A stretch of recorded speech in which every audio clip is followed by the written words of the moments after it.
ओम वसुदेव सुतं देवं कंसचाणूरमर्दनम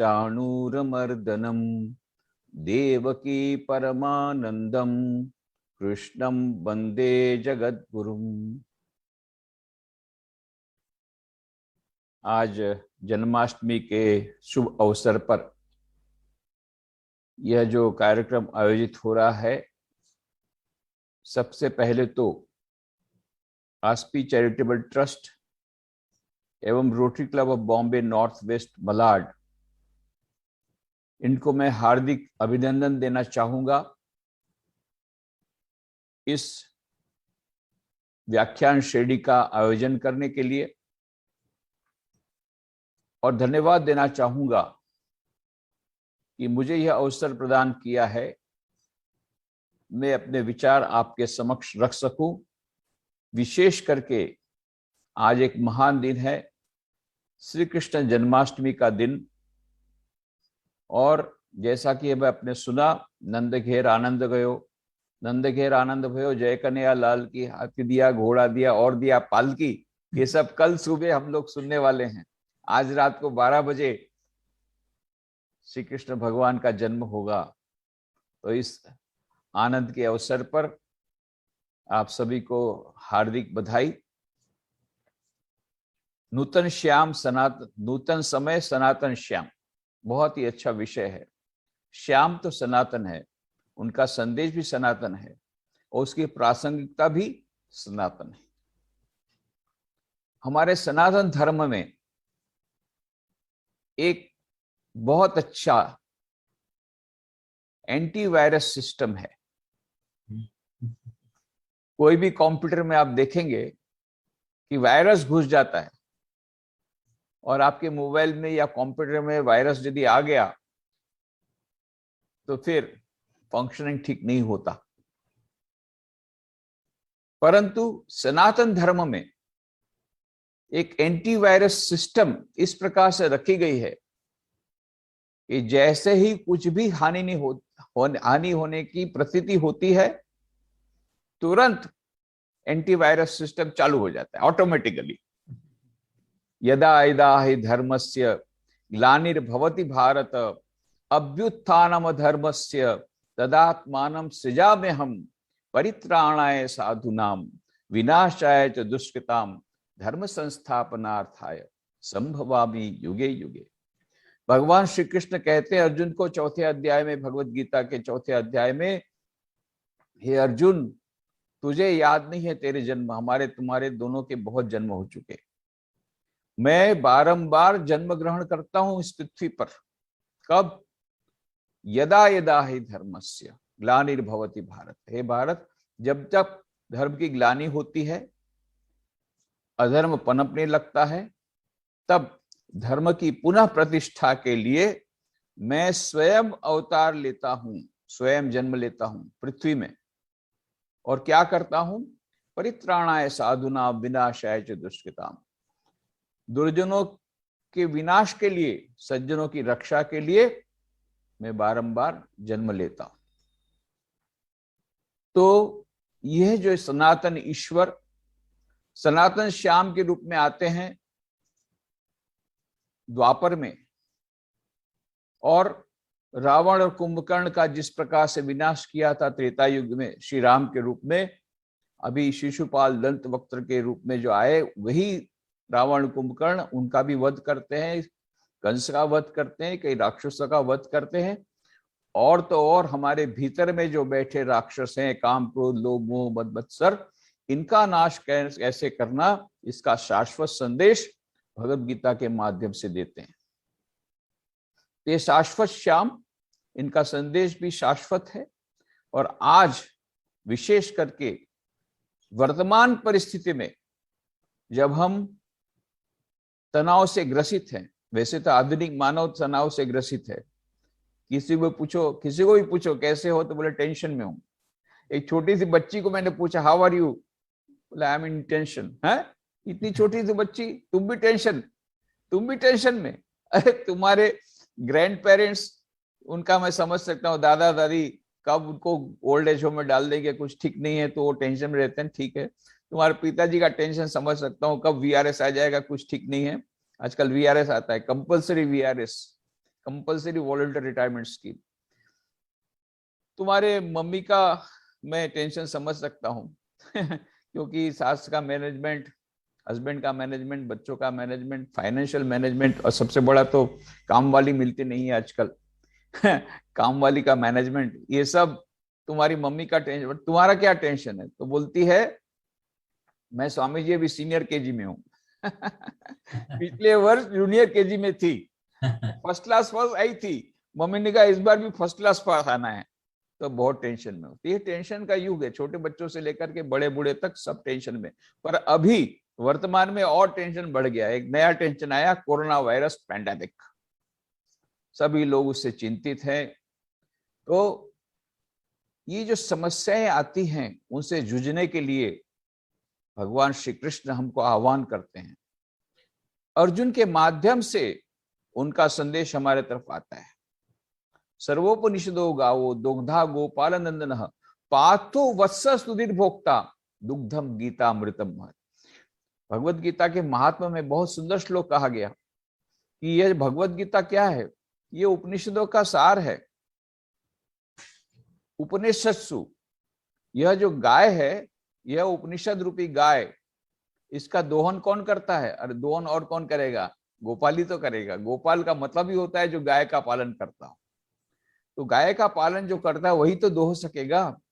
पर जब दूध जब देती है गाय, ऐसे नहीं देती, सामने बछड़ा चाहिए। तो पार्थ वो बछड़ा है, पार्थो वत्स सुधीर भोक्ता, और पीने वाले कौन है? सुधीर भोक्ता दुग्धम गीता अमृतम महत्।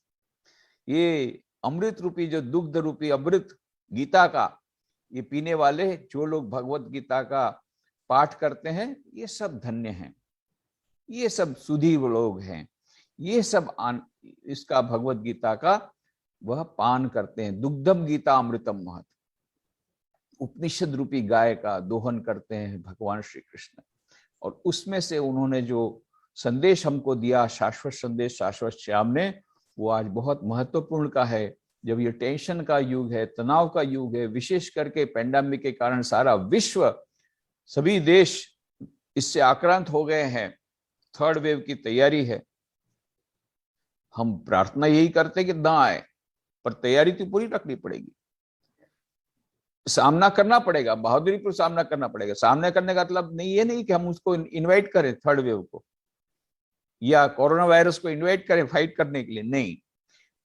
समस्या का सामना करने का मतलब होता है कि preventive is better than prevention is better than cure, कि वह समस्या ही ना आए। उसके लिए सोशल डिस्टेंसिंग, मास्क पहनना वगैरह जो कुछ है, बाहर निकलना कम। पर अभी फंक्शन, अभी तो सेलिब्रेशन का समय है। अभी देखिए, अभी जन्माष्टमी में तो हमारे यहाँ तो मेला, राजकोट में अभी मेला कैंसिल किया, फिर भी लोग मेले के समान ही घूम रहे हैं सब जगह।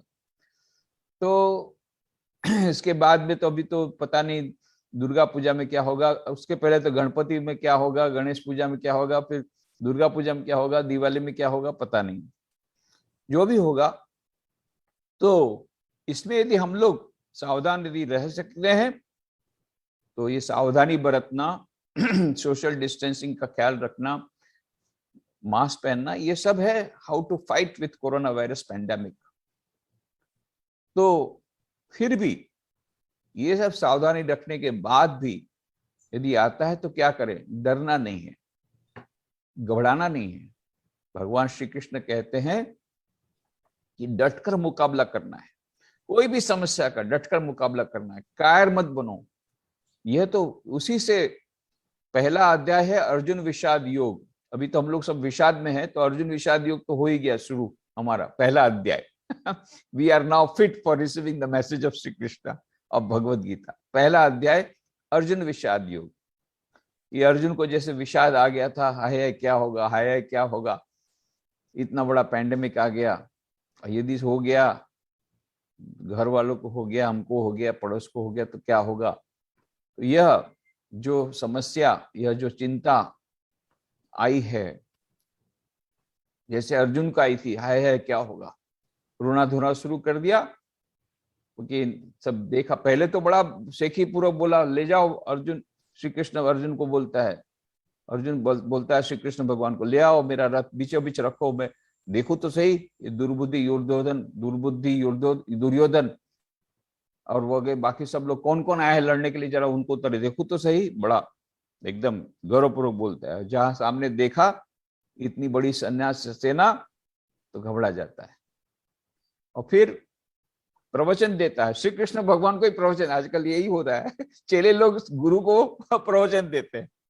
तो अर्जुन ने श्री कृष्ण भगवान को प्रवचन, इतना लंबा प्रवचन शांति के ऊपर, यदि यूनाइटेड नेशन में प्रवचन देता तो उसको नोबेल प्राइज मिल जाता। इतना लंबा प्रवचन देता है, युद्ध के क्या क्या हानि क्या क्या होता है। भगवान श्री कृष्ण समझ गए बेटे के भीतर में आई एक कायरता और अभी हमको सिखा रहा है शांति का पाठ। अभी कुछ देर पहले बोल रहा था मैं इस युद्ध करने के लिए कौन कौन है देखना चाहता हूं, अचानक उसको ये शांति की सब याद आ रही है। और फिर समझ गए श्री कृष्ण भगवान बहुत बड़े मनोवैज्ञानिक, ग्रेट साइकोलॉजिस्ट, समझ गए इसको रोग लागू पड़ा है, रोग का नाम है न्यूरोसिस, और उसके लिए उपचार क्या है, शॉक ट्रीटमेंट देना पड़ेगा न्यूरोसिस के रोगी को। शॉक ट्रीटमेंट देते हैं, ऐसा शॉक ट्रीटमेंट देते हैं, क्लैब्यम मास्मगम पार्थ नैत्वत्तः ह्युपपद्यते क्षुद्रम हृदय दौर्बल्यम तक्तोत्तिष्ठ परन्तप, खड़े हो जा। क्लैब्यम ऐसा शब्द व्यवहार करते हैं, अर्जुन तिलमिला जाता है। यही श्री कृष्ण चाहते, तिलमिला देना उसको, शॉक ट्रीटमेंट।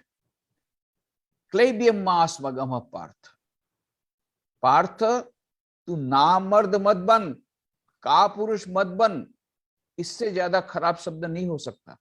तो भगवान श्री कृष्ण जानबूझ के यही शब्द व्यवहार करते हैं शॉक ट्रीटमेंट के लिए। क्लैब्यम मास्मगम पार्थ नहीं तत्व ही उपपद्यते, तुझे शोभा नहीं देता, ये तेरे योग्य नहीं है। ये हृदय की तुच्छ दुर्बलता दूर कर दे और खड़े हो जा युद्ध के लिए। क्लैब्यम मास्मगम पार्थ नैत्वते ही उपपद्यते क्षुद्रम हृदय दौर्बल्यम तक्तोत्तिष्ठ परन्तप, खड़े हो जा युद्ध के लिए, खड़े हो जा। यह श्री कृष्ण भगवान अर्जुन को शॉक ट्रीटमेंट देते हैं और ठीक दवाई ठीक पड़ती है और फिर अर्जुन सरेंडर करता, हाँ मुझ में कायरता आ गई, मुझे समझ में नहीं आ रहा मैं क्या करूं क्या नहीं, मैं आपके शरण में आता हूं, आप मुझे बताइए। और फिर श्री कृष्ण भगवान का संदेश होता है। डर किस बात का है, किस बात का डर है तुझे, मर जाएगा यही डर है ना।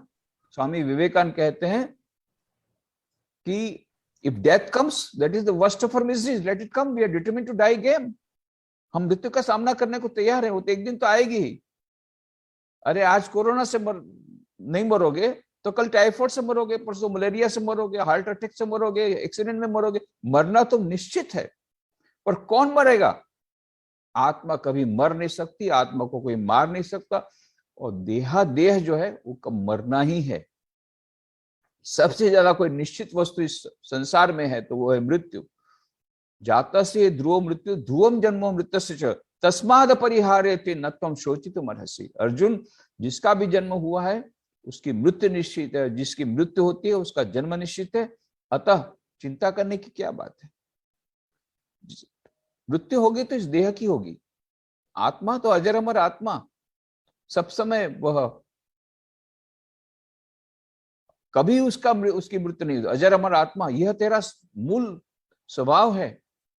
तू यह अजर अमर आत्मा है, यह देह नहीं है, इसको जान ले, फिर कोई चिंता की बात नहीं है।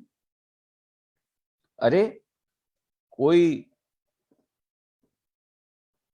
दुखित होता है क्या नए कपड़े लाने से, तो आनंदित हो जाता है। आजकल तो सब लोग को नए कपड़े चाहिए, प्रतिदिन नए कपड़े चाहिए।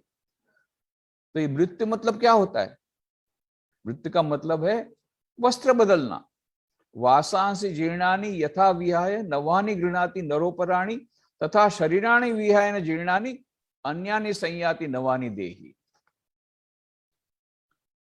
वासांसि जीर्णानि यथा विहाय, जिस प्रकार से वस्त्र पुराने हो जाते हैं और मनुष्य पुराने वस्त्रों को त्याग करके नए वस्त्रों को पहनता है, उसी प्रकार से ये आत्मा जब मृत्यु होती है इस देह को छोड़ देती है और नया देह धारण करती है। तो नया देह तो जो मिलेगा, ये तो रोगी देह है, इस देह को खत्म करो, नया देह बढ़िया वाला आएगा, नया ड्रेस आएगा, उससे तो खुशी होना चाहिए, आनंदित होना चाहिए। तू यदि ये मानता है कि तेरा मृत्यु होगी, ये बिल्कुल गलत बात है। तेरी मृत्यु कभी हो नहीं सकती, तू आत्मा है। मृत्यु होगी देह की, वो तो होना ही है। आज इस कारण से नहीं होगी तो कल उस दूसरे कारण से होगी। उसका मृत्यु निश्चित है, और जिसका भी जन्म हो उसका मृत्यु निश्चित है, और जिसका भी मृत्यु होता है उसका जन्म भी निश्चित है। तस्माद परिहार्यते न त्वं शोचितुम् अर्हसि। फिर तुझे चिंता किस बात की है? तो यह श्री कृष्ण भगवान आत्मा का जो स्वरूप है, और वो बताते हैं, नैनम चिंदन्ति शस्त्राणि नैनम दहति पावकः न चैनम क्लेदयन्त्यापो न शोषयति मारुतः अच्छेद्योयम अदाह्योयम अक्लेद्यो अशोष्यैव च नित्य सर्वगत स्थाणुर अचलोयम सनातन। हे अर्जुन, यह जो आत्मा है इसको तलवार के द्वारा कोई काट नहीं सकता, उसको वायु भिगा नहीं सकती, उसको वायु सुखा नहीं सकती, पानी भिगा नहीं सकता, अग्नि उसे जला नहीं सकती। अच्छेद्योयम, तलवार से काट नहीं सकती। ये अजर अमर आत्मा है। नैनम छिन्दन्ति शस्त्राणि नैनम दहति पावक न चैनम क्लेदयन्त्यापो न शोषयति मारुतः अच्छेद्योयम अदाह्योयम अक्लेद्यो अशोष्यैव च नित्य सर्वगत स्थाणुर अचलोयम सनातन। वह सनातन, वह आत्मा है, और वह तेरा सच्चा स्वरूप है, तो चिंता किस बात की है? इस प्रकार से भगवान श्री कृष्ण ने अर्जुन को जो ढाढ़स बंधाया, उसको जो साहस दिया, समस्याओं को स्क्वायरली फेस करने के लिए, समस्याओं का सामना करने के लिए, साहस पूर्वक बहादुरी पूर्वक सामना करने के लिए जो उन्होंने मोटिवेशन दिया, आज हमको इस परिस्थिति में इस सनातन श्याम के सनातन संदेश की बड़ी आवश्यकता है।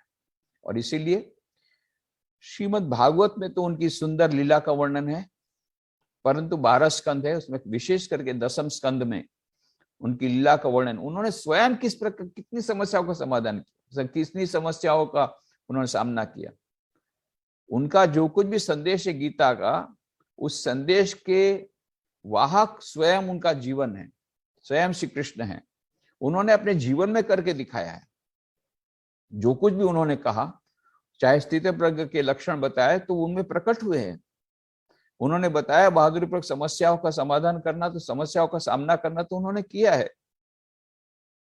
किसी ने कहा कि मेरे जीवन में इतनी समस्या क्यों? कर्ण ने कहा कि मेरे साथ बड़ा अन्याय हुआ है। तो श्री कृष्ण भगवान ने कहा अन्याय हुआ है तो मेरे साथ क्या हुआ है? यदि तेरे साथ अन्याय हुआ है तो मेरा तो जन्म कारागार में हुआ, इससे कोई खराब हो सकता है? कि birth born in the prison, सबसे पहली कैलेमिटी वहां से शुरू होती है, और फिर ट्रांसपोर्टेड, और जन्म के साथ ही माता पिता से विरह हो जाता है, बिछो हो जाता है, और ऐसी आधी रात में, ऐसे बरसात में ले जाया जाता है, मुझे ट्रांसपोर्ट कर दिया जाता है, और पालक माता पिता के पास ले जाया जाता है। वो ऐसी माता मुझे माखन चोर बोलती है। मैं माखन खाने जाता हूँ, सब लोगों को डिस्ट्रीब्यूट करता हूँ, जो माखन हम लोगों ने मेहनत करके बनाया है, गांव वालों ने, वो राजा को दे देते जाते हैं, तो ग्वाल वालों को कुछ नहीं मिलता है। मैं उस अन्याय जो हो रहा है उसके सामने बगावत कर रहा हूं, तो मुझे माखन चोर कहा जाता है।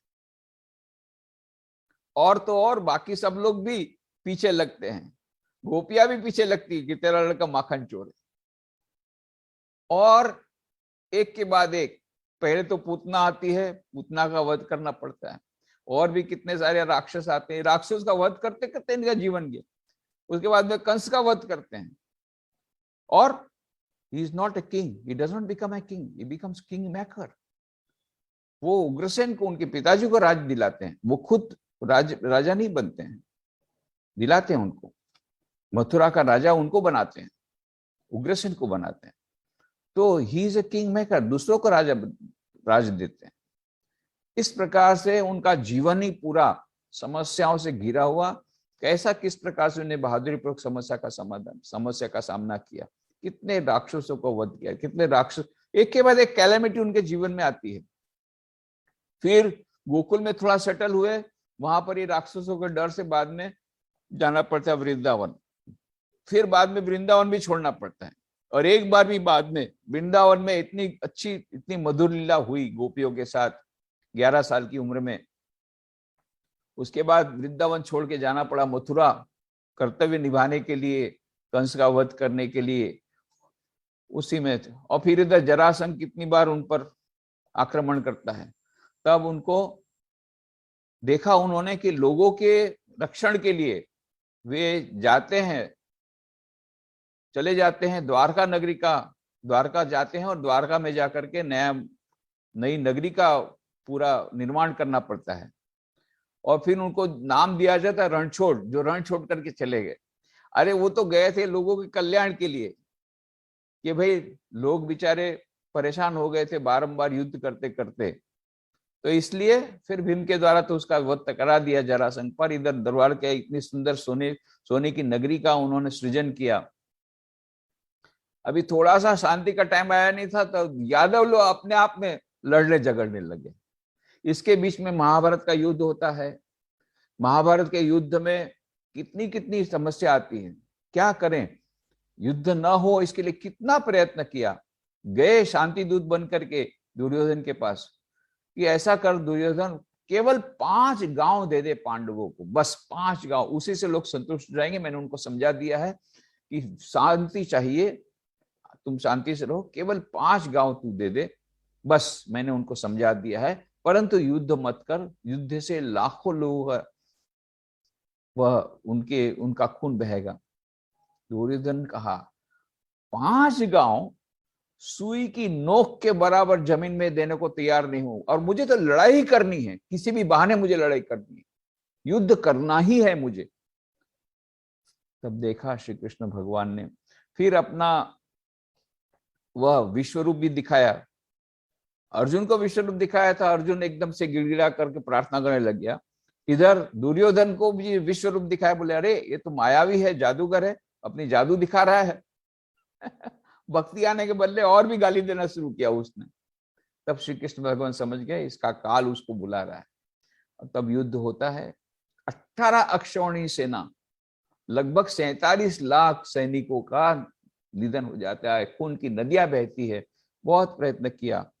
और इधर भगवान श्री कृष्ण को जैसे महाभारत युद्ध ठीक हो गया कि युद्ध होगा, तो जैसी उस समय की प्रथा थी कि राजाओं को निमंत्रण जाता था, आप हमारे पास आइए। जिसके पास पहले निमंत्रण आता था उसको फिर उस पार्टी के साथ जाना पड़ता था। तो इसलिए जल्दी जल्दी इन्होंने सबको निमंत्रण शुरू किया। दुर्योधन जानता था कि श्री कृष्ण है सबसे ज्यादा, he is a game changer, पूरी गेम इनके, इतना बड़ा गेम खेलने वाला है, तो क्या गेम चेंज करेगा, उसको पहले पकड़ो। तो जाकर के गया श्री कृष्ण के भगवान के पास मदद मांगने, क्योंकि पहला मैं मदद मांगूंगा तो फिर अर्जुन को मिलेगी नहीं मदद। तो उसने क्या किया, जब गए तो श्री कृष्ण भगवान सो रहे थे, तो उनके सिर के पास बैठ गया। उठेंगे तो उसके बाद मैं बात करूंगा। उतनी देर में अर्जुन आया। अर्जुन ने देखा श्री कृष्ण भगवान सो रहे हैं, तो उनके चरणों पे बैठ गया, चरणों के पास, सिर के पास नहीं बैठा, चरणों के पास बैठा, क्योंकि भक्तिमान था। अब श्री कृष्ण भगवान की जब आंखें खुली तो पहले उन्होंने, क्या अर्जुन क्या बात है? दुर्योधन अरे बोले मैं पहले आया हूं, पहले मेरे को पूछो, हम युद्ध के लिए आपकी सहायता लेना है। तुरंत बोला देखो बात यह है कि मेरी नजर पहले अर्जुन के पास रही है, तो सबसे पहले मैं अर्जुन को, मुझे प्रेफरेंस देना पड़ेगा, उसको प्राथमिकता देनी पड़ेगी। पर यह बात है कि देखो अभी तुम दोनों आए हो, तो दोनों को मैं ना तो नहीं बोल सकता। तो एक तरफ मेरी यह नारायणी सेना रहेगी और एक तरफ मैं रहूंगा, पर मैं शस्त्र नहीं उठाऊंगा, ये एक शर्त है, शस्त्र नहीं उठाऊंगा। पर मैं रहूंगा, एक तरफ मैं, एक तरफ मेरी नारायणी सेवा। दुर्योधन को लगा अर्जुन तो नारायण सेवा ना लेगा, बिना बिना हथियार के ये बूढ़े को लेकर, उस समय तो उनकी उम्र भी ज्यादा हो गई थी, ये लेकर कृष्ण को लेकर क्या करूंगा, गया मैं काम से। अर्जुन ने बोला, क्योंकि सबसे पहले उसको प्राथमिकता दी गई थी, अर्जुन ने कहा मैं आपको चाहता हूं, बस सुन ले पहले अर्जुन, मैं निहत्था रहूंगा और मेरी पूरी नारायण सेना दुर्योधन बस, हाँ मुझे मंजूर है, बस मैं आपको चाहता हूं, बस। That was the game changing decision by Arjun. ये अर्जुन ने उनको सारथी के रूप में चुना। हम लोग भी अपने जीवन में सारथी के रूप में ईश्वर को चुनते हैं तो महाभारत का युद्ध जीतना अवश्यंभावी है, कोई हमें हरा नहीं सकता। हमारा जीवन का युद्ध यदि हम जीतना चाहते हैं तो चॉइस हमको करना है। यदि हम श्री कृष्ण भगवान के साथ रहते हैं, श्री कृष्ण भगवान को अपना सारथी बनाते हैं, यह बुद्धि ही वह सारथी का काम करती है। इस बुद्धि में भगवान श्री कृष्ण की यदि सलाह हम लेते हैं तो बस फिर हमारी जीत, ये मानो एकदम निश्चित है, हमारी जीत जीवन रूपी इस महाभारत के युद्ध में। तो जो भी हो, भगवान श्री कृष्ण को इतनी सारी समस्याओं से गुजरना पड़ा, फिर महाभारत का युद्ध भी हुआ, उसके बाद में इन लोगों का राज्याभिषेक कराया युधिष्ठिर का, फिर स्वयं भी बाद में द्वारका में नगरी का उन्होंने सोना की नगरी बसाई, फिर यादव का पूरा यादव कुल का नाश हो गया, अपनी नजर के सामने समस्त खुद के कुल को नाश होते देखा। यादव आपस में एक दूसरे से शराब पी करके एक दूसरे को मार रहे हैं, वो यादव स्थली, अभी तो उसके नाम से कहावत हो गई, यादव स्थली मत बनाना किसी को, यादव स्थली ये माने एक कहावत हो गई। वो यादव स्थली बनती है, प्रभास के पास सब खत्म हो जाते हैं, अकेले श्री कृष्ण बचते हैं, और वो भी वहीं प्रभास के पास ही भालका तीर्थ अभी जिसको कहा जाता है, वहां पर पेड़ के नीचे बैठे थे, और वह शिकारी समझता है कि हरण है करके हिरण मान करके तीर छोड़ता है, और फिर उस तीर से उनका वो देह उनका जाता है और स्वर्गारोहण करते हैं। तो यह जो लीला पूरी आप देखिए, श्रीमद् भागवत के 10वें स्कंद में पूरी लीला दी है, अत्यंत मधुर वह लीला। एकादश स्कंद में तो उनका उपदेश है, बहुत सुंदर उपदेश उद्धव को दिया हुआ, पर वो ज्ञान से भरपूर। अधिकांश लोग उनकी लीला का ही स्मरण करते हैं, कोई बात नहीं, जिसको जिस प्रकार से लगे, पर उनका जो अत्यंत महत्वपूर्ण संदेश है वह एकादश स्कंद में जो उन्होंने विदुर को दिया, और दूसरा ये भगवत गीता में शाश्वत संदेश उन्होंने दिया शाश्वत श्याम ने, वो आज भी हमारे लिए अत्यंत महत्वपूर्ण है। आजकल मैनेजमेंट के क्षेत्र में फोर्थ वेव ऑफ मैनेजमेंट आ रही है। जैसा हम जानते हैं, first wave of management was the British style of management, second style of management was the American style of management, Peter Drucker ये सबके गुरु बन गए। Third style of management Japanese style of management, TQM total quality management, सब आ गया। अभी fourth way of management वो कौन सी है? Holistic style of management based on Indian ethos. ये भी धीरे धीरे आ रही है सब जगह, not only in India but all over the world, even in America and other countries. हालांकि ये बात अलग है कि उसका नाम अलग दिया है, न्यूयॉर्क टाइम्स ने उसका नाम दिया है कर्मा कैपिटलिज्म, ये फोर्थ वेव को नाम दिया कर्मा कैपिटलिज्म। तो जो भी हो, नाम को दिया जो भी दिया हो, पर ये फोर्थ वेव आ रही है, चौथी वेव मैनेजमेंट के क्षेत्र में, that is holistic style of management based on Indian ethos. उसके कई कारण है, उसका एक मुख्य कारण यह है कि आजकल stress management has become very very important. तो शिकागो बेस्ड रिसर्च कॉर्पोरेशन ने सर्वे करके देखा 40% of the companies in America are having regular courses on stress management. यही बात अभी भारत में भी है, कई कंपनियां भी स्ट्रेस मैनेजमेंट के रेगुलर कोर्सेज चला रही है। तो यह जो स्ट्रेस मैनेजमेंट बहुत महत्वपूर्ण बन गया, और उसी के कारण यह फोर्थ वेव आ रही है। और स्ट्रेस मैनेजमेंट के कारण ही ये मैनेजमेंट ऑफ माइंड ये महत्वपूर्ण का बन गया। नॉर्मली मैनेजमेंट किसको बोलते थे? Management of 4M। क्या क्या? Management of materials management, management of machines production planning control, management of money that is financial management, और management of man HRD, human resource development, personnel management. अभी 5th M, 5वां M बहुत important बन रहा है। वो क्या है? What is the 5th M? Management of mind. अरे दूसरों का तो कंट्रोल कर दिया, खुद का कंट्रोल कब करोगे? Management of your mind, not the manage of the personal. जब पर्सनल मैनेजमेंट करते हैं तो दूसरे पर्सन की मैनेजमेंट की बात करते हैं, खुद के मैनेजमेंट की बात नहीं। खुद का management, what about self management, what about management of your mind, ये महत्वपूर्ण है। और इसमें भगवान श्री कृष्ण का संदेश बहुत महत्वपूर्ण बन जाता है। और इसीलिए आजकल मैनेजमेंट के क्षेत्र में भी भगवत गीता को एक टूल माना जाता है। अमेरिका की कई कंपनियों में गीता पढ़ाई जाती है कर्म कैपिटलिज्म के नाम से। क्यों? क्योंकि भगवान श्री कृष्ण का जो शाश्वत संदेश, शाश्वत श्याम का शाश्वत संदेश है, उसमें मैनेजमेंट के लिए भी, जो आज के मैनेजमेंट के लिए, present style of present management की जो प्रॉब्लम्स है, उसको सॉल्व करने की बात भी उसमें कही गई है।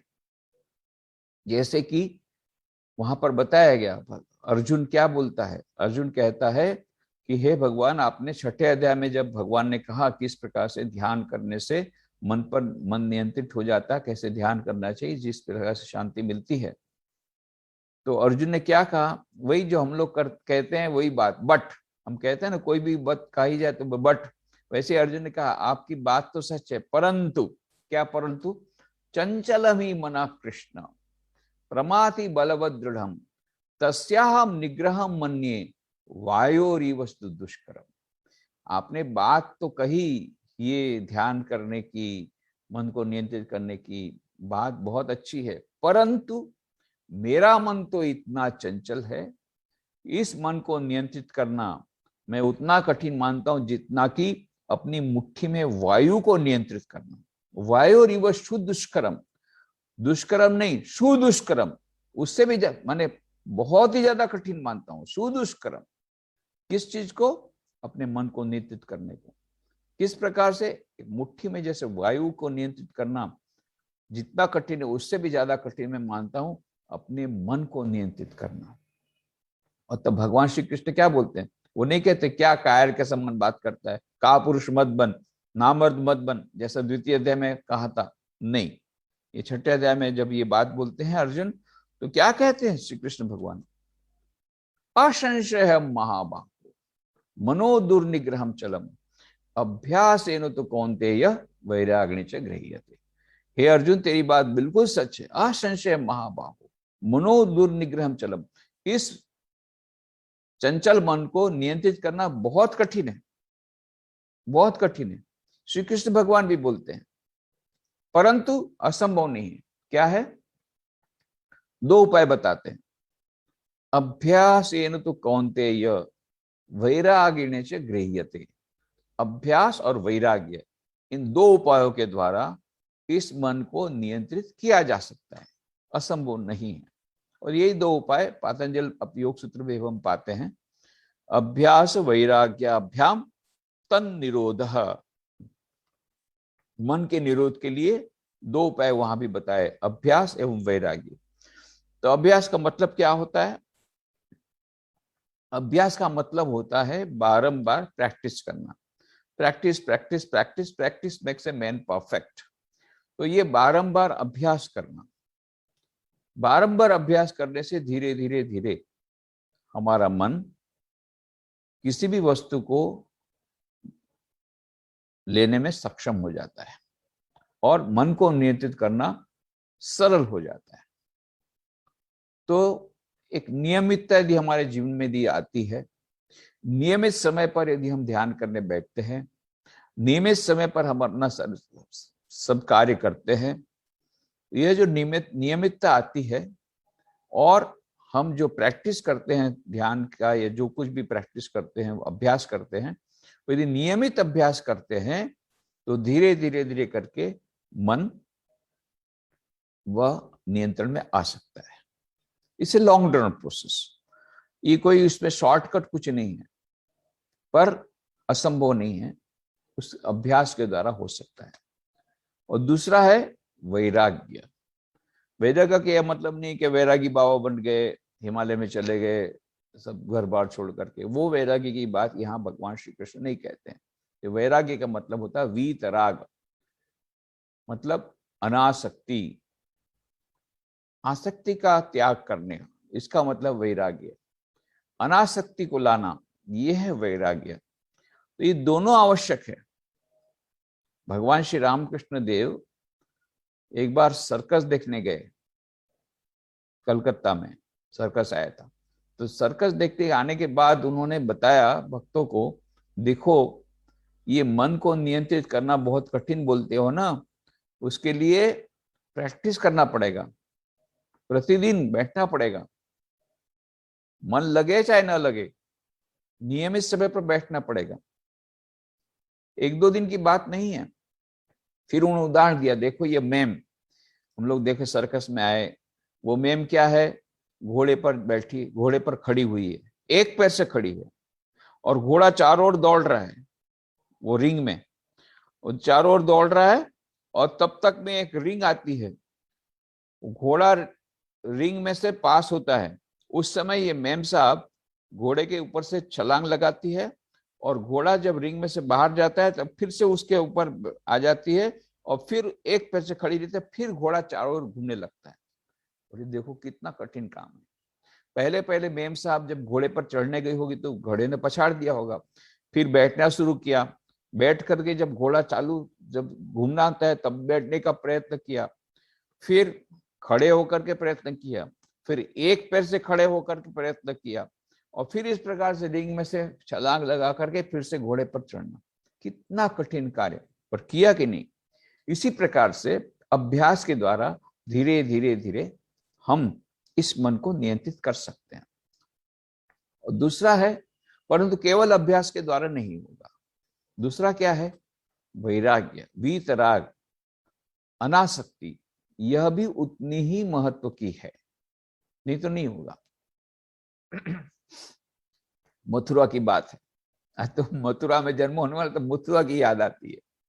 तो मथुरा में यमुना नदी के किनारे वहां जो पंडा लोग है ना, वो रात को बैठते हैं फिर यमुना नदी के किनारे, और उस दिन बहुत ज्यादा भांग खा ली, तो नशा चढ़ गया चारों को। नशा चढ़ गया तो बोला कि चलो यार यमुना की सैर करते हैं। तो बैठ गए नाव में, नाव में बैठ करके अपना पतवार चालू कराना शुरू किया। पतवार पतवार पतवार चला रहे, पतवार चला रहे हैं। फिर एक का हाथ दूर हो गया, दुखने लग गया, तो दूसरे ने बनाया, तीसरे ने चलाया, चौथे ने चलाया, चारों पारी पारी से सारा रात पतवार चला रहे हैं। सुबह सूर्य की किरणें जब आई तो थोड़ा थोड़ा नशा उनका दूर हुआ। तब बोले कि अरे भाई सारी रात पतवार चलाई, मेरे तो हाथ दर्द हो गए। दूसरे ने कहा अरे मेरे भी हाथ दर्द है, मैंने तो तेरे से ज्यादा पतवार चलाई। तीसरे ने कहा अरे क्या बात करते, मेरे हाथ ज्यादा दर्द है, मेरे कितना परवाह। चारों एक दूसरे झगड़ने लगे, अरे इतनी पतवार चलाई, मैंने सबसे ज्यादा चलाई। अच्छा, बोले जो हुआ सो हुआ, आए कहाँ? बोले हाँ एक किनारा तो आया है, देखते हैं। इतनी सारी रात पतवार चलाई तो पहुंचे कहाँ है। जाकर के किनारे में देखते हैं कि जहां से शुरू हुए तो वही है। अरे बोली इतना पतवार चलाया, अरे पतवार तो चलाई परंतु हम उसका लंगर उठाना भूल गए। लंगर जब तक नहीं उठाओगे, नाव एक इंच आगे नहीं बढ़ेगी। हमारी एकाग्रता रूपी नाव एक इंच आगे नहीं बढ़ेगी यदि हमने लंगर, आसक्ति का लंगर नहीं उठाया। आसक्ति का लंगर उठाने से कम हवा के झोंके से थोड़ी ना थोड़ी नौका आगे जाएगी। पर यदि हम कितना भी पतवार चलाएं, प्रैक्टिस करें और अभ्यास करें, परंतु आसक्ति रूपी लंगर यदि हमने नहीं उठाया, अनासक्ति हमारे जीवन में नहीं आई, तो फिर केवल अभ्यास के द्वारा नहीं होगा। तो दोनों आवश्यक है। तो भगवान श्री कृष्ण ने कहा अभ्यास येनु तो कौन्तेय वैराग्येण च गृह्यते। ये दोनों उपाय के द्वारा यह जो असंभव कार्य है, यह संभव कार्य भी संभव हो जाता है। यह बहुत सुंदर मैनेजमेंट ऑफ माइंड भगवान श्री कृष्ण ने बताया। विशेष करके 6ठे अध्याय में उन्होंने मन के नियंत्रण की, ध्यान के संबंध, उसका नाम ही है ध्यान योग, उसमें ये सब बात उन्होंने बताई है। तो आज के इस संदर्भ में, आज के भी हमारे समाज में, वर्तमान समय में भी भगवान श्री कृष्ण का संदेश अत्यंत महत्वपूर्ण है। सनातन श्याम का सनातन संदेश अत्यंत महत्वपूर्ण है। हमारी जितनी समस्याएं, ये सबका समाधान हमें भगवत गीता में मिलता है। गांधी जी कहा करते थे, जब भी मेरे जीवन में कोई समस्या आती है तो मैं भगवत गीता को पढ़ना शुरू करता हूँ और कहीं ना कहीं मुझे उसका समाधान मिल जाता है। और इसीलिए स्वामी विवेकानंद ने कहा था, Gita is a book which is the grandest ever written by anybody. इतना यह एक बहुत ही महान ग्रंथ है, आज तक ऐसा महान ग्रंथ किसी ने नहीं लिखा। तो यह भगवान सनातन जो सनातन श्याम जी का सनातन जो संदेश, वह हमें भागवत में भी मिलता है, जब जो कि उन्होंने वहां पर उद्धव जी को दिया। 11वें अध्याय में हम देखते हैं, 11वें स्कंद में उद्धव जी को दिया संदेश, वो भी बहुत उच्च कोटि का संदेश। और भगवत गीता में सरलता पूर्वक वही संदेश दिया है, पर उसमें केवल ज्ञान की बातें नहीं है, इसमें चारों युगों की बात है। तो भगवान श्री कृष्ण केवल युगाचार्य नहीं है, योगाचार्य भी हैं। आजकल योग की बड़ी बातें चली हुई है। बहुत अच्छी बात है कि 21 जून को, 21 जून को हमारा सारे विश्व में इंटरनेशनल योगा डे मनाया जाता है, बहुत अच्छी बात है। पर यह जो इंटरनेशनल योगा डे मनाया जाता है, कई लोग, सारे देश विदेश सभी लोग इसमें योग का पालन कर रहे हैं, बहुत अच्छी बात है। परंतु हमें यह ध्यान रखना पड़ेगा, योग का मतलब योगासन नहीं होता, ये थोड़ा ध्यान में रखने की बात है। तो हमारे भारत के प्रधानमंत्री जी ने यूनाइटेड नेशन जनरल असेंबली में 25 सितंबर को यह प्रपोजल रखा था कि 21 जून को इंटरनेशनल योगा डे मनाया जाए, और 3 या 4 महीने में, इतना जल्दी कभी नहीं होता है। 12 दिसंबर 2014 को यूनाइटेड नेशन जनरल असेंबली ने वो प्रपोज पास कर लिया, नॉट विथ मेजोरिटी, यूनानिमसली। 177 देश हाजिर थे, सभी देशों ने, एक ने भी उसमें विरोध नहीं किया, यूनानिमसली पास हो गया वो resolution, which is a very rare thing. तो इंटरनेशनल योगा डे तो हो गया, परंतु मैंने प्राइम मिनिस्टर को कहा कि ये जो दूसरी बात है, योगा आज जो कर रहे हैं, वो योगासन कर रहे हैं, बहुत अच्छी बात है स्वास्थ्य के लिए, पर योग का जो ओरिजिनल मीनिंग वो है, योग आया है युज धातु से। युग का मतलब होता है जोड़ना। तो इंडिविजुअल कॉन्शियसनेस के साथ सुप्रीम कॉन्शियसनेस,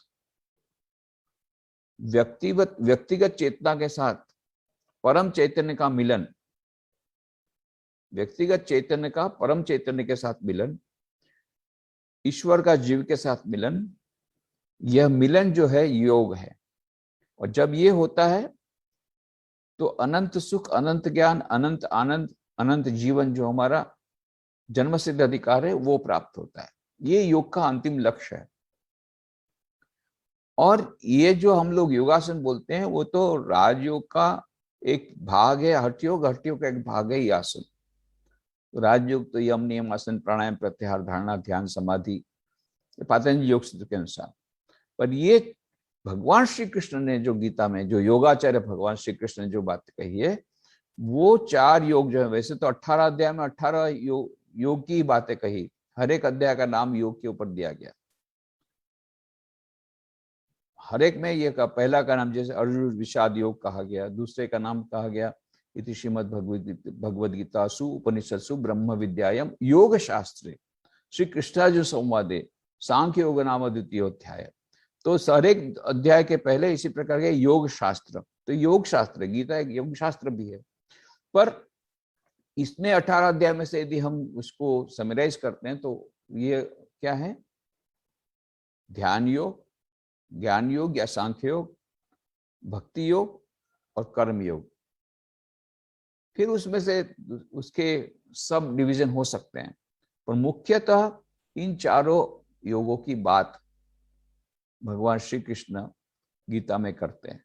तो ये योगाचार्य हैं, उन्होंने अपने जीवन में आचरण करके दिखाया है किस प्रकार से अनासक्ति पूर्वक किया जा सकता है कि पद्मपत्र मीवाम्भसा, जिस प्रकार से कमल का फूल कीचड़ में रहता है पर उस कीचड़ उस पर कोई असर नहीं होती, इस प्रकार से कैसे संसार में अनासक्ति पूर्वक रहा जा सकता है, उन्होंने अपने जीवन के उदाहरण के द्वारा बताया। सिंहासन पर रहते हुए भी, राजा होते हुए भी वे डिटैच्ड हैं। वृंदावन से जब गए तो गए, फिर एक भी बार नहीं वापस लौटे। Tremendous detachment, tremendous attachment, tremendous detachment. Swami Vivekananda कहते हैं we must have as much power of detachment as that of attachment, that man can only be happy. और ये भगवान श्री कृष्ण ने कला बताई है, अनासक्ति। और गांधी जी ने तो गीता का नाम ही दिया अनासक्ति योग। तो अनासक्ति की बात है पूरे गीता में। मुख्यत्व यदि भगवत गीता पाठ करने के बाद हमको जो प्राप्त होगा उसको कुछ भी पालन कर सके तो अनासक्ति। एक बार अनासक्ति आएगा तो प्रत्येक कार्य पूजा बन जाएगा, कर्म बिकम कर्म योग बन जाएगा। अभी तो कर्म भोग है। कर्म भोग का मतलब होता है कि जो भी अच्छा कर्म करेंगे अच्छा फल मिलेगा, बुरा कर्म करेंगे बुरा फल मिलेगा, ये तो मिलना ही है, कर्म का सिद्धांत अक्षुण है। परंतु यदि हम अनासक्ति पूर्वक करेंगे तो उसका फल न तो अच्छा फल मिलेगा न बुरा फल मिलेगा, तो हम लोग मुक्त हो जाएंगे और इन कर्मों के फल से अपने आप को अलिप्त रख सकेंगे और इस प्रकार से हम उस परम पद को प्राप्त कर सकेंगे जो कि योग का अंतिम लक्ष्य है।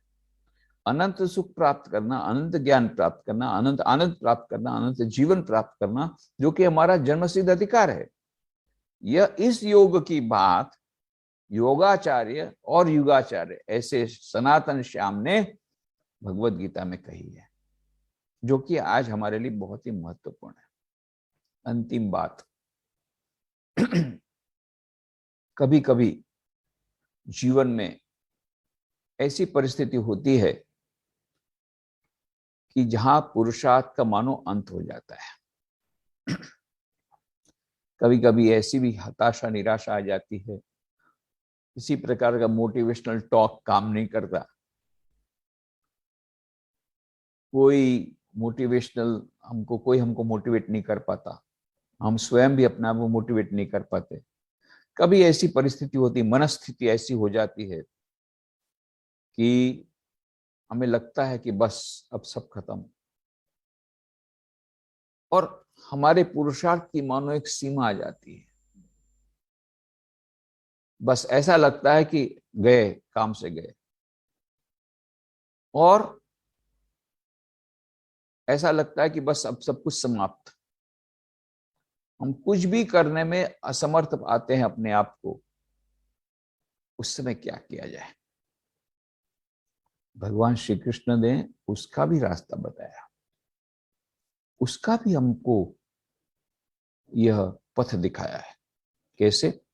18वें अध्याय में उन्होंने कहा अर्जुन को माध्यम करके मानव जाति को कहा, बहुत डिप्रेशन आ जाए, बहुत हताशा आ जाए, जीवन में बहुत निराशा हो जाए, निराश नहीं होना है। जब लगे कि हम कुछ भी नहीं कर पाएंगे, डोंट वरी, बिल्कुल चिंता मत करो। ईश्वर सर्वभूतानां हृद्देशे अर्जुन तिष्ठति भ्रामयन् सर्वभूतानि यंत्रारूढ़ानि मायया तमेव शरणं गच्छ सर्वभावेन भारत तत्प्रसादात् पराम शांतिम स्थानम प्राप्स्यसि शाश्वतम। ये अर्जुन, और ईश्वर क्या करते हैं? ईश्वर सर्वभूतानां, प्रत्येक मनुष्य के, प्रत्येक प्राणी के हृदय में, सर्वभूतानां प्रत्येक प्राणी के हृदय में, ईश्वर सर्वभूतानां हृदय से, कहाँ रहते हैं? हृदय में। किसके हृदय में? प्रत्येक प्राणी के हृदय में रहते हैं। ईश्वर सर्वभूतानां हृदय से अर्जुन तिष्ठति, और क्या करते? बैठे बैठे भीतर में, हृदय में बैठ करके, भ्रामयन् सर्वभूतानि यंत्रारूढ़ानि माया। जिस प्रकार से मशीन ऑपरेटर मशीन को चलाता है, ऐसे प्रत्येक मनुष्य को वे चलाते हैं। ये जो कुछ भी हो रहा है, उस भीतर में जो बैठे ईश्वर है वो चला रहे हैं, और कभी कभी हम लोग को लगता है कि हम हेल्पलेस हैं। क्यों? It is being done without our willing. ऐसा लगता है मानो हम खींचे जा रहे हैं। तो यह क्यों हो रहा है? भीतर में मशीन ऑपरेटर जो बैठा है वो मशीन चला रहा है, वो पूरी नौका को चला रहा है, हमारे जीवन रूपी नौका। ईश्वर सर्वभूतानां हृदयेश अर्जुन तिष्ठति भ्रामयन् सर्वभूतानि यंत्रारूढ़ानि मायया तमेव शरणं गच्छ। सर्वभावेन भारत, सर्वभावेन, सब कुछ एकदम सर्वस्व पूरा अपना तुम त्याग दो, शरणागत हो जाओ। सर्वभावेन भारत। तो क्या होगा यदि तुम संपूर्ण शरणागति ले लोगे, संपूर्ण शरणागति ले लोगे तो क्या होगा? तत्प्रसादात, तत् बाद में प्रसादात, उनकी कृपा से, तत्प्रसादात पराम शांति, परम शांति प्राप्त होगी। तत्प्रसादात पराम शांति स्थानम प्राप्स्यसि शाश्वतम, शाश्वत पद की प्राप्ति होगी, जिस पद को प्राप्त होने के बाद फिर और कोई किसी पद की प्राप्ति का कोई आवश्यकता, उसकी कोई आवश्यकता नहीं रहती। ऐसी पद की प्राप्ति, शाश्वत पद की प्राप्ति हो जाएगी। तो यह एक सुंदर उपाय भगवान श्री कृष्ण अर्जुन के माध्यम से आधुनिक मानव को बताते हैं। ईश्वर सर्वभूतानां हृदयेश अर्जुन तिष्ठति भ्रामयन् सर्वभूतानि यंत्रारूढ़ानि माया तमेव शरणं गच्छ। शरणागत हो जाओ, तमें सर्वभावेन भारत, संपूर्ण शरणागति हो जाए। सर्वभावेन, सब भावों से, मतलब संपूर्ण शरणागति हो जाओ। तत्प्रसादात पराम शांतिम स्थानम प्राप्स्यसि शाश्वतम। और फिर अभयदान, अंत में अभयदान देते हैं। क्या? कि तू मेरी शरण में आ जा, तू चिंता मत कर। सर्वधर्मान परित्यज्य मामेकम शरणं व्रज अहम त्वा सर्व पापेभ्यो मोक्षयिष्यामि मां शुचः। चिंता मत कर। सर्वधर्मान परित्यज्य, सभी धर्मों का सपोर्ट जो है उसको छोड़ दे। स्वधर्म, यहाँ पर धर्म मतलब ये नहीं कि तुम हिंदू धर्म छोड़ दो, ये धर्म, ये नहीं। तो धर्म का मतलब होता है जो स्वधर्म या फिर जो भी सहारा है, उन सब सहारों को छोड़ दो। जो भी कर्मों का सहारा है उन सब को छोड़ दो, मतलब सभी प्रकार के जो तुम्हारे सहारे हैं उनको छोड़ दो। जो तुमको अभी सपोर्ट नहीं कर पा रहे हैं, कोई मदद नहीं कर पा रहे, कोई बात नहीं, उनको भूल जाओ। सर्वधर्मान परित्यज्य माम एकम शरणम व्रज, मेरे पास आ जा, मेरे पास आकर के मेरी शरण ले लो। मैं तुमको प्रॉमिस देता हूं, भगवान श्री कृष्ण वचन देते हैं, अहम त्वा सर्व पापेभ्यो मोक्षयिष्यामि, सब पापों से तुम्हारी मुक्ति करा दूंगा मैं। आ जाओ मेरी शरण में, सब पापों से मुक्ति करा दो। मां शुच, चिंता मत करो। इतना सुंदर। आज जब चिंता में हम लोग ग्रस्त हैं, विभिन्न प्रकार की चिंताएं, इकोनॉमिक स्लो डाउन हो गया है, थर्ड वेव आएगी कि तो क्या होगा, यदि मर जाएंगे तो क्या होगा, रिलेटिव मर जाएंगे तो क्या होगा, इधर दूसरे देशों में ऐसी सिचुएशन हो रही, इसका असर यहाँ पड़ेगा तो क्या होगा, पॉलिटिकल सिचुएशन बड़ी मोबाइल हो गई, क्या होगा। कितने प्रकार की चिंताएं हमारे मन में हैं। कुछ नहीं। सर्वधर्मान परित्यज्य मामेकम शरणं व्रज अहम त्वा सर्व पापेभ्यो मोक्षयिष्यामि मां शुचः। चिंता मत कर। ये भगवान श्री कृष्ण का सनातन श्याम का सनातन वह संदेश है, वह सनातन वह वचन उन्होंने दिया है, यह सनातन आश्वासन हमको जो दिया है उसको याद करें। आज जन्माष्टमी के अवसर पर सनातन श्याम को याद करते हैं और उनके चरणों में प्रार्थना करते हैं, प्रभु सब कुछ आपने दे दिया है, भगवद गीता के माध्यम से, आपके संदेश के माध्यम से सब कुछ दे दिया है। अब उसका थोड़ा सा भी पालन करके हम अपना मानव जीवन सार्थक कर सके, ऐसी शक्ति हमें प्रदान करें। इस प्रकार की प्रार्थना उनके चरणों में करते हुए यहाँ पर हम विराम देते हैं। ओम शांति शांति शांति। हरि ओम तत्सत।